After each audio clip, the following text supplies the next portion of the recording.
नमस्कार आदरणीय दर्शकों, आप सभी का हमारे इस विशेष वीडियो में हार्दिक स्वागत है।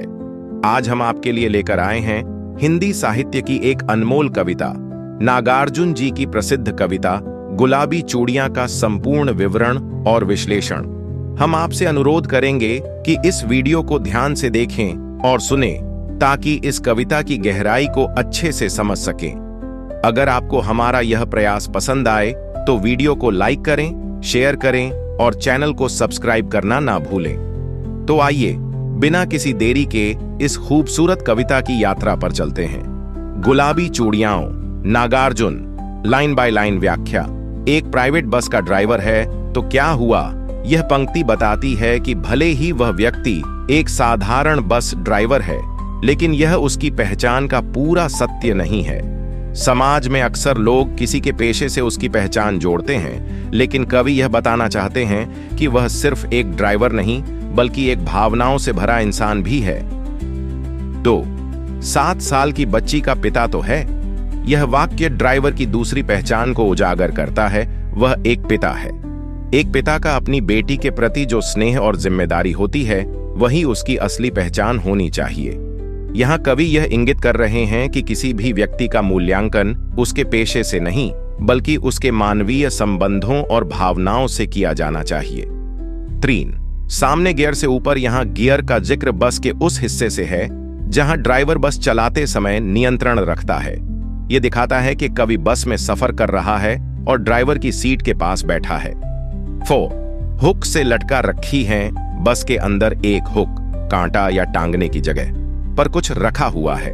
इससे पता चलता है कि ड्राइवर वहां कुछ ऐसी चीजें रखता होगा जो उसके लिए खास हों। 5. कांच की 4 चूड़ियां।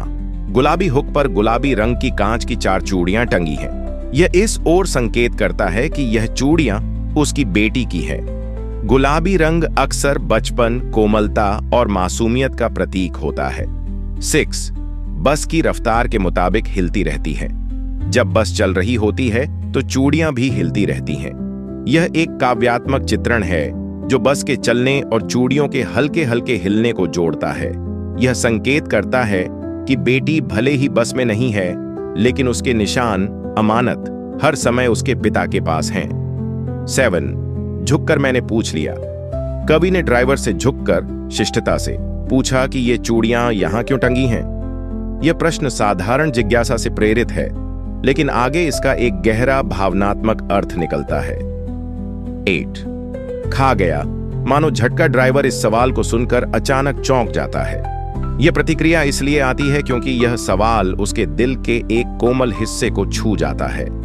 एक पिता के रूप में उसकी भावनाएं इस सवाल से जुड़ी हुई हैं। 9.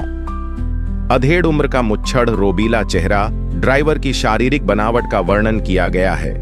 वह अधेड़ उम्र, मध्यम आयु का है। उसकी घनी मूंछें, मुच्छड़ हैं और उसका चेहरा रोबीला, गंभीर और प्रभावशाली दिखता है। यह बताता है कि वह एक मजबूत और कठोर दिखने वाला व्यक्ति है, लेकिन अंदर से भावुक है। 10.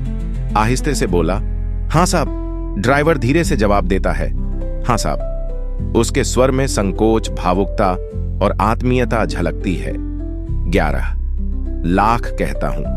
नहीं मानती है मुनिया। ड्राइवर बताता है कि उसकी बेटी मुनिया से वह कई बार कह चुका है कि चूड़ियां यहां न टांगे, लेकिन वह मानती नहीं। यह बेटी की मासूमियत और पिता की लाचारी को दिखाता है। 12 टांगे हुए हैं कई दिनों से चूड़ियां यहां कई दिनों से टंगी हुई हैं। इसका अर्थ है कि बेटी के लिए यह जगह उसके पिता से जुड़ी हुई है और वह अपनी निशानी यहां छोड़ना चाहती है। 13. अपनी अमानत। अमानत शब्द इस बात को दर्शाता है कि बेटी को अपने पिता पर विश्वास है। वह चूड़ियां इस तरह छोड़कर गई है जैसे कोई अपना कीमती सामान किसी पर छोड़ जाता है।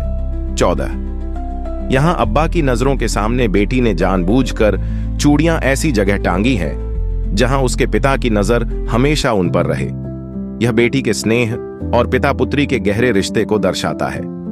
15. मैं भी सोचता हूं। अब कवि खुद इस स्थिति पर विचार करता है। 16. क्या बिगाड़ती हैं चूड़ियां? कवि खुद से सवाल करता है कि आखिर इन चूड़ियों से क्या परेशानी हो सकती है। यह वाक्य चूड़ियों के प्रतीकात्मक अर्थ को सामने लाता है। वे सिर्फ कांच के टुकड़े नहीं हैं, बल्कि ममता और प्यार की निशानी है। 17 किस जुर्म पे हटा दूं इनको यहां से? कवि महसूस करता है कि इन चूड़ियों को हटाना अन्याय होगा क्योंकि वे बेटी की भावना से जुड़ी हुई हैं। यह सवाल एक भावनात्मक टकराव को दर्शाता है। ड्राइवर अपने काम के हिसाब से उन्हें हटाने की सोच सकता है, लेकिन पिता के रूप में वह ऐसा नहीं कर सकता। 18 और ड्राइवर ने एक नजर मुझे देखा। ड्राइवर कवि की ओर देखता है, शायद यह समझने के लिए कि वह इस भावना को समझता है या नहीं। 19 और मैंने एक नजर उसे देखा। कवि भी ड्राइवर की आंखों में देखता है और उसकी भावनाओं को महसूस करता है। यह एक मौन संवाद है। दोनों की नजरों में पिता होने का साझा एहसास है। 20 छलक रहा था। दूधिया वात्सल्य बड़ी बड़ी आंखों में, ड्राइवर की आंखों में पिता का वात्सल्य, प्यार और ममता झलक रहा है। दूधिया शब्द कोमलता और निश्चल प्रेम को दर्शाता है।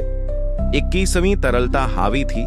सीधे साधे प्रश्न पर यह दर्शाता है कि एक साधारण सा सवाल ड्राइवर के दिल में छिपी कोमल भावनाओं को सामने ले आया। 22वीं और अब वे निगाहें फिर से हो गईं सड़क की ओर, लेकिन ड्राइवर फिर से अपने काम की ओर लौट जाता है। यह जीवन की सच्चाई को दर्शाता है। भले ही भावना प्रबल हो, लेकिन कर्तव्य हमेशा आगे रहता है। 23 और मैंने झुककर कहा। अब कवि भी झुककर शिष्टता से कुछ कहता है।